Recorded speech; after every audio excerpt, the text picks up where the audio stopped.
Let's talk about Mets players we're worried about so far this 2026 season, based on things that we've seen, based on things that we project, based on just what we think could be happening this year. Just got to mention these guys a little bit before we get going into it. Make sure you guys are subscribed to Mets'd so you don't miss out on any of the YouTube content. If you're listening to us, Apple Podcasts, Spotify, Google, drop us a rating, drop us a review, download, and subscribe.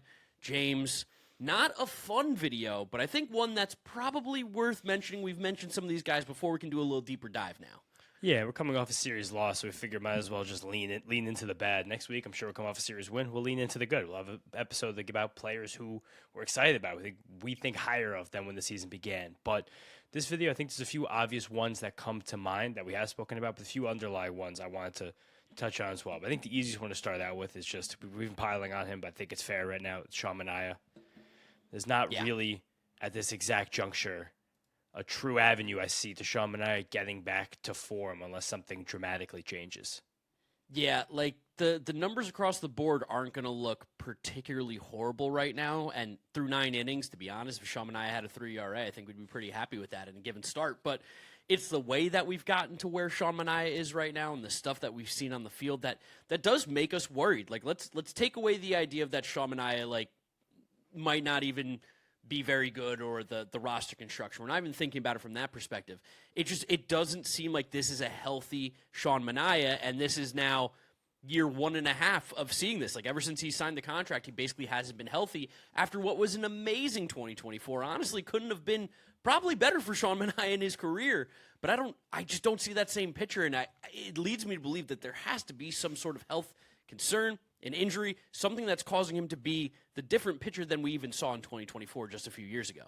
And this was kind of the fear as all of that was happening in 2024. It's like your body throws a certain way and is throwing that certain way for a very long amount of time, over and over and over and over again. The second that you really significantly disrupt that kinetic chain like Manaea did, dropping his arm angle from something in the mid to high 20s in terms of degrees of an angle down to about 15 degrees, and then again sticking there through the season, it's just it's pronounced. It changes a lot, and you wonder about how that affected, literally, again, everything in this guy's body, his kinetic chain. And it doesn't feel like he can get any of it back on track, and maybe he's just pitching through something. Maybe he feels some kind of guilt or responsibility for knowing the contract that he's on and how he wants to be as a pitcher, but he's kind of shot right now.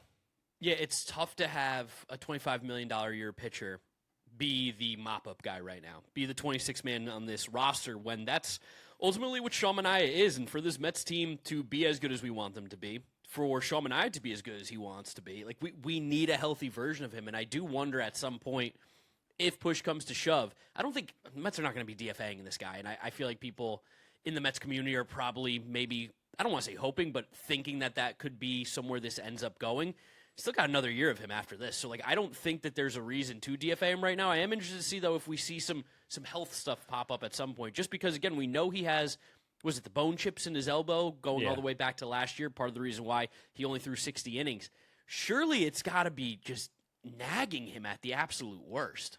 I mean, and then also you get to the situation where it seems like just to get himself to feel like he's back to a spot, especially velocity-wise, like he's overexerting and he misses spots. Like, not only is the velocity bad, but also the command is bad as well. And that combination is something that you can't exist with when the stuff also isn't really that good either. Like, all that to be said, there are smaller things that Manaea is doing that I think I actually do kind of like if it wasn't such a catastrophe. I like he's throwing more changeups again. I like he's brought in a cutter for basically the first time in his career. I like that he's bringing back some kind of two-seam sinker element to try and play off of the fastball again, because you might as well try and hide the velocity. I like how he's just sweeper to left-handed batters every single time, but it's not enough junk. It's not enough smoke and mirrors to get over this hump that I don't see him getting over, really. No, which is unfortunate, because it would be really nice right now if we could maybe give David Peterson a bump, because it seems like David Peterson is going through something on the mound right now. We heard him kind of clash a little bit with how Justin Willard and Carlos Mendoza have been speaking about how they want David Peterson to attack batters. They said they want him to be inside more, throwing that sinker and using the changeup a lot. Peterson disagrees. Peterson had another bad start the other day against the Diamondbacks. He was vocal about it for what seems like the first time in David Peterson's career. Take away the comments, the concerns, the questions about how to pitch David Peterson. What we have seen from David Peterson on the field, take away, again, all that stuff, it hasn't been particularly sharp, and now it's going on 3-4 months in a row. Like since July of last year, since he was in the All-Star game, he basically hasn't been very good. Yeah, it's another one. But he's one I don't have as much concern about, and maybe that's just because of the I don't even know, the curse of expectations that some people put on certain players, where to me he was the 4-5 in this rotation anyway. He's pitched like someone who's pitched poorly, but I think he can definitely get himself back to being a 4-5 again at some point. And I do wonder about this clash. A guy like David Peterson talked about on the show that we just had for you guys right after the Diamondback series. The only pitching coach he's ever had is Jeremy Hefner. Jeremy Hefner was here when David Peterson was a rookie 6 years ago. That's his guy. That's it. And now he's gone. David Peterson's going to free agency. He wants to get a contract. He's a guy who hasn't made, relative to Major League Baseball players, relative to the world, of course, relative to Major League Baseball players, he hasn't really made a ton of money so far. This is his opportunity to do so, even to secure a 2-year, $20 million contract, would change the fortunes and the rest of his family's life forever. Yeah, and to be on the kind of precipice where you're not sure if you're even able to get a contract next year that can ensure that you're a starting pitcher is probably a very scary proposition. And we're at the same time, like he's clashing with what's going on right now. He's probably, it's probably fair to. Yeah, I mean, I think probably a big part of it with Peterson right now is just simply needing to attack hitters a little bit more. And the fact that he mentioned it too, the hitters are kind of diving over the plate against him because they know that everything's going to be breaking away. And I'm talking about right-handed hitters against him as a lefty. We saw him at the second half of the game against the Diamondbacks where he went more four-seam, he went more slider, and that's something that we've seen from David Peterson in the past when he's been successful, using that slider to go back foot against the right-handed hitters, using that fastball up in the zone.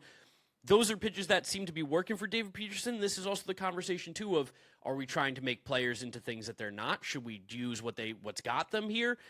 This is going to be something that we monitor. I'm a little more worried about Peterson just because now we've seen, again, feels like the last 10, 15 starts of his have been really, really bad, and especially in September, he was basically the worst pitcher on planet Earth. So that part was really tough to see him come out this year and continue on that. I think he will bounce back, but I'm more worried about the conversations that are being had right now. Yeah, and that is the problem, is the momentum coming from last season, especially when you had the highs of David Peterson being like, wow, let's sign this guy to an extension. I want him to be our middle rotation guy forever, but we feel eons away from that at this moment. And again, like the whole new Mets pitching philosophy, not new Mets pitching philosophy, but I think we're really trying to hammer down right now. So the thing that's kind of saved Kodai Senga is be nasty in the zone. And for some reason right now, while David Peterson's found relative success with his four-seam fastball, it's not a pitch he's throwing in the zone. That pitch has only been in the zone against right-handed batters less than 35% of the time. For a fastball, that's insane. The same ilk, his sinker against right-handed batters has been in the zone 69% of the time. Nice. So, nice. If one of those pitches is in the strike zone, one of those pitches is not in the strike zone, I understand where Mets pitching staff is coming and be like, oh, throw the one in the zone, please. But I also understand where Peterson's coming from and be like, this is one that's not being hit. I've never said this before. I'm very curious to see what happens if Dave Peterson's pitch mixes next start. Really, at least haven't said that for years, but like this is a time where I'm like, I'm actually intrigued what happens next time he comes on the mound, which I think will be in Los Angeles. Probably haven't said that since you lived in a different borough. Yeah. Yeah, maybe yeah, at least a different apartment. But it's an interesting spot that he's in right now. Who do you want to go to next, James? Let's do some of the bats. Do some of the bats? Can I tell you someone that people are worried about that I'm not worried about? For sure. Bichette. Okay, yeah, easily. Not worried about him right now. Like I know I've been probably the most negative person online about his defense at third base that I've seen. Which hasn't been that bad besides some of those throws. Yeah, besides some of the throws. We knew that with Bo, it was going to be a learning curve. You just need more reps, and that's part of the problem of learning position on the fly during the regular season is sometimes you go games and you don't get that many reps, so it's got to be a lot of stuff before the game, on off days, working on that. It's a lot to ask for. But the bat is completely turning around. The swing looks so much better already in just this week compared to the first week of the season. The bat speed's looking good. He's putting the ball in play a lot more. He's simply just getting hits. I wish we had more guys on base right now in front of him because Bo would be getting the RBI so that he could lead the league, but he's hitting the ball so much better. I am actually not even slightly concerned about Bo Bichette right now. No, none whatsoever. I think it's just a player like Bo Bichette who really relies on balls in play, too. There will be an erratic nature to his performance that you don't really see when you're not a fan of a player. Like, I love the critique of Mets fans and all fans in every single fandom circle on Twitter. It's like, I wish this guy was more consistent. That's just simply not how this game works. It's not. You think all the players in the other teams are consistent because you don't watch them. You just see their stats. You think our players are inconsistent because you watch them more so than seeing their stats. We also, me and James, a little peek behind the curtain. We like one time with our friend Alex, we were like, can we make up our own stat? We were trying to make a stat that quantified consistency. And the way that we came about was like rolling averages and taking that over like a 10-game stretch, comparing it to where your actual on base average OPS is by the end of the season. Basically, every single player is the same. Like, baseball is such an up and down, it's almost impossible. The reason guys like Aaron Judge and Shohei Ohtani and Bryce Harper and Francisco Lindor and Juan Soto are all better players than some of the other guys is because their consistent level is just a higher level of consistency. For the most part, these baseball players all year, by the end of it, do exactly what they're kind of supposed to.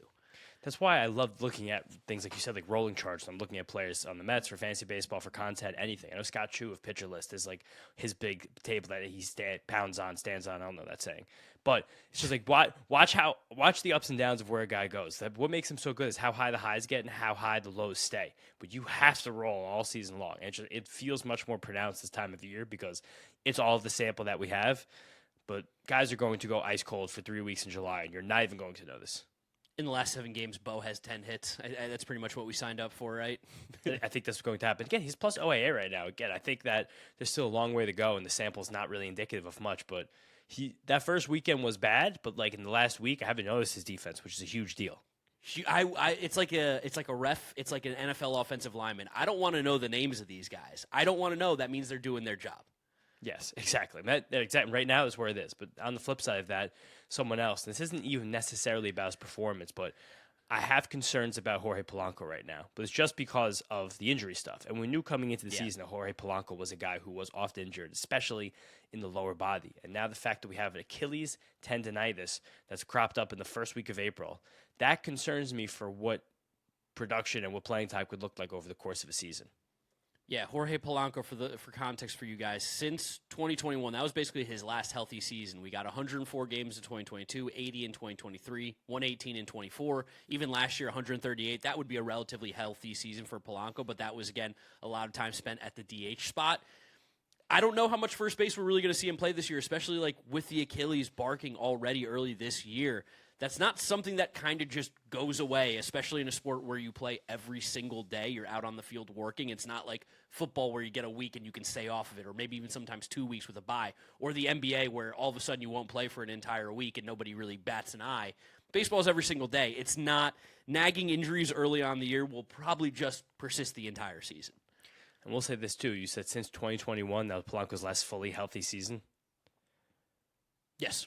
So every reason he's missed a game since 2022. We did this in the wind-up a lot with Ketel Marte this offseason. But here's every reason Jorge Polanco's missed a game over the last 5 years. Achilles, knee, hamstring, ankle, hamstring, knee, back, ankle. Lower body. Lots of lower body issues here. And we have one already, which is frustrating because I do think actually Jorge Polanco's like done good things at the plate. Like in the sample that we have of him so far, like a lot of things are not sustainable, but it's meaningful to see the low strikeout rate has remained. Yes. So like the fact that he's only striking out, I think right now it's like 11 or 12% of the time. When that was like kind of not the knock against him, but that was like one of the big stories. Like, wow, this is the biggest drop in K rate of year to year that we've ever tracked in Major League history. The fact that it looks like that actually might have held, and he was walking, and again the bat speed's down, but the whole team's bat speed is down. I think it's because we're playing a lot of cold weather games, and him himself has a lower body injury. Like it's the Jorge Polanco on the field. I'm not worried about at all. I just want him on the field more.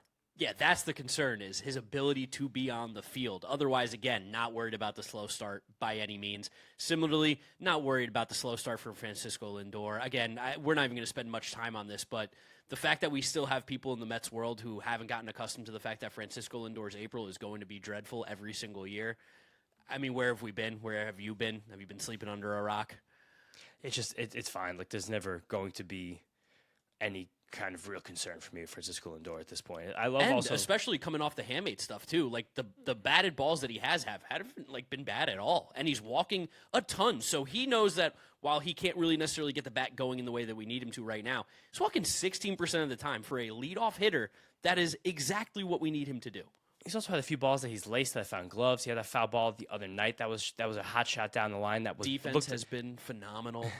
Yeah, there's no issue. I like that there's a new trend on Twitter now. I'm not saying it's a trend, but I'm going to call it a trend, where fans of other teams come to Francisco Lindor's defense. They're Yes. like, what do you guys mean you're upset with Francisco Lindor? What do you mean the guy who is a 6-win player every year is going to go into the Hall of Fame with your hat on his head? What do you mean he sucks? How can you say that? It's definitely a little frustrating, I'm sure, for those other fan bases who are like, I would kill for Francisco Lindor as my everyday shortstop.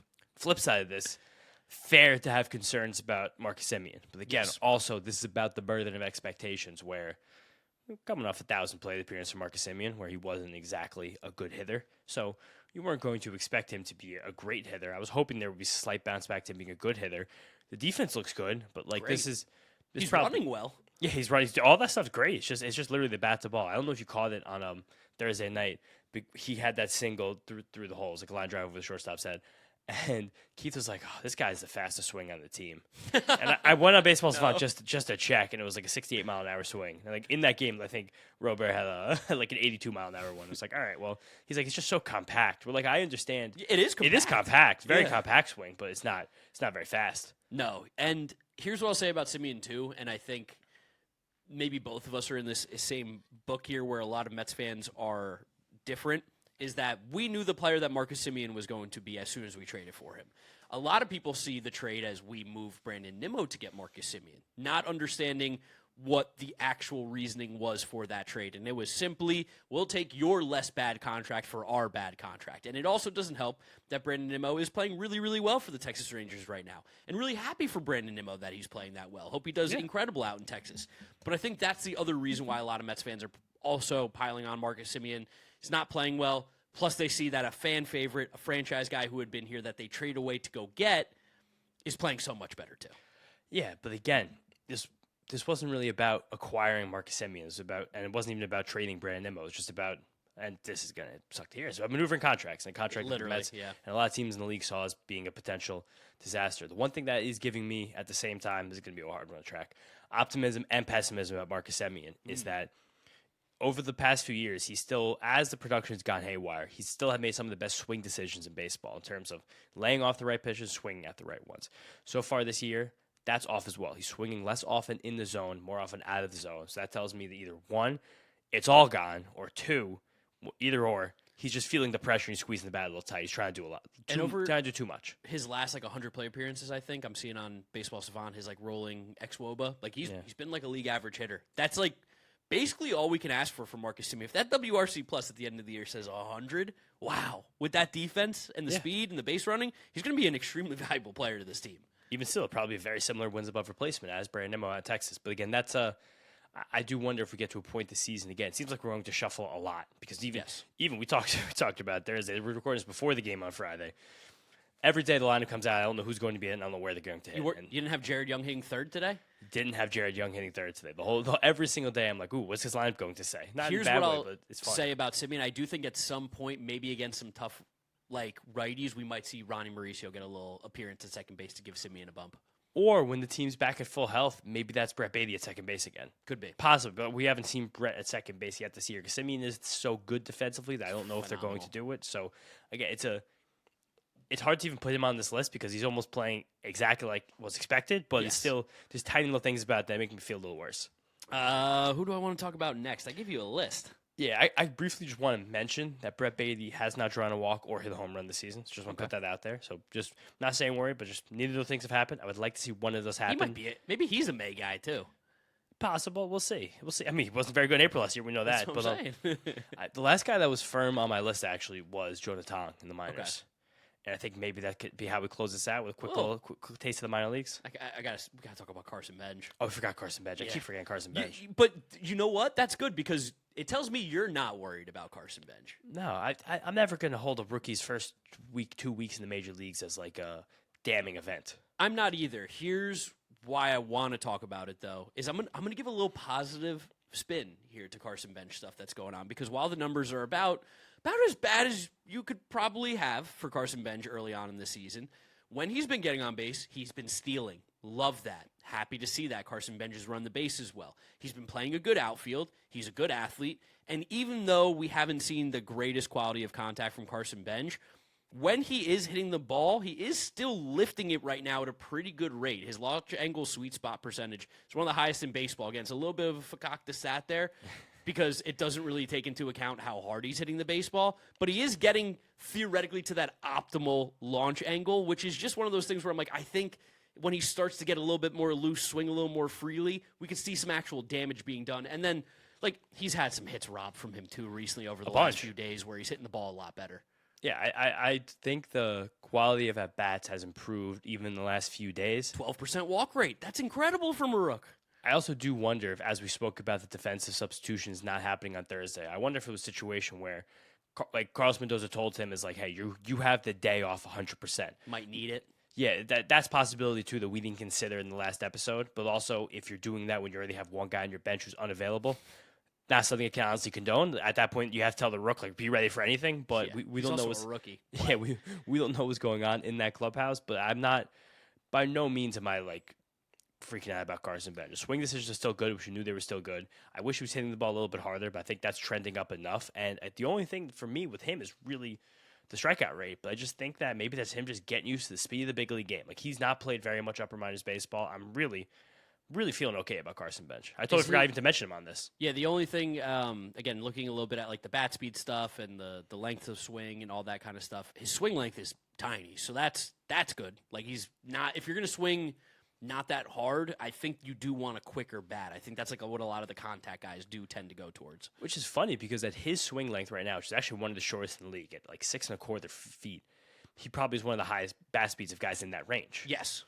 Which is, I think there was some concern about Carson Benge's bat speed when we started to get that data to stabilize in his first few games. But also when you put it against the swing length, it's like, oh, if he did ever lengthen his swing, I think he'd have plus bat speed. So it's just about where he feels comfortable with his swing. And maybe that's something that adjusts over the time and over the years. Maybe he doesn't need to be as open as he is. Like, there's going to be some adjustments for Carson Benge. But as of right now, he's running well. He's playing good defense. The swing decisions are good. This is kind of what I expected, just without the hits falling. He's over, his stance is over 3 feet wide. That's so wide. That's very wide. But he is kind of, he looks like he's basically parallel when he starts. Yeah, he's a little wiry. Maybe his pitch recognition is so good that he could probably serve to close it up a little bit. A little bit, I think so. Well, again, we'll see how this all winds up. But I'm feeling pretty relatively okay about Carson Benge relative to the rest. Put a bow on it. Let's hear Jonah Tong. A little minor league ball talk. Little minor league ball talk on Tong. It's just the everything that spins is still kind of messy. Like, you hope that it's been like 6 weeks since you started throwing these new pitches now. You would hope there'd be some kind of growth and consistency being built on them. He got bombed in his second AAA start. I think he didn't get that second inning, gave him 5 or 6 runs. He just pitched really well in his most recent one against the Buffalo Bisons. He struck out 7 in 5 innings, and I'm getting the pitch percentages out of that right now. 59% four-seamers, 16% cuts, comparing that to the season. Yeah, it's basically the same. So really, for Jonah Tong, it is still just fastball, as much as I can get it to you. So far, also, that's the pitch that he's thrown at least 11 times. That is getting 12 times, getting most often chased out of the zone, which is kind of surprising. Interesting. So it's like that's the one that's high above the zone. Guys are actually chasing it. That's also one that's being whiffed on a good bit. It's just that Cuther needs to find a way to be in the zone more often or miss more bats right now. Like, yeah, it's just there's got to be something there. I'm also looking at, like, it just seems like the fastball command's a little bit off, too, because right now, like, all of his fastest pitches have basically been balls this year. So, and that could be something that happens. We hear pitchers talk about how their repertoires interact all the time. Like, throwing the new Cuther could be changing a little bit how his arm slot feels on his fastball. It's just, there's natural stuff, but I think as of right now, like, I think Christian Scott is definitely well ahead of him in the next spot start pecking order, and I think that's okay too. I'd agree. And Christian Scott, I mean, he was ready a couple years ago. He's just been hurt. So, like, I think the Mets are just waiting to almost get, like, the tip the cap. He's ready to roll. Jonah Tong, there's still a little more development. Like, we knew he even came up early last year. Yeah, I think it's totally fine. I got nothing else. I think those are the guys and I'm worried about Carlos Mendoza. That's good.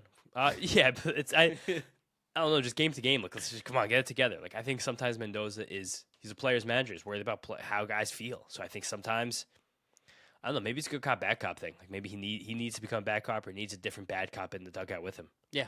Hopefully we don't have to talk about this anymore, though. Next video, that's bonus during the week, I hope is exciting because it means the Mets are winning. Make sure you guys are subscribed to Mets'd so you don't miss out on that content. If you're listening to us, Apple Podcasts, Spotify, Google, drop us a rating, drop us a review, download, and subscribe. You can follow James on social media at James Chiano. And I'm Draft Neck Mark. We'll catch you guys on the next one. Peace out. Peace out, guys. Let's go Mets.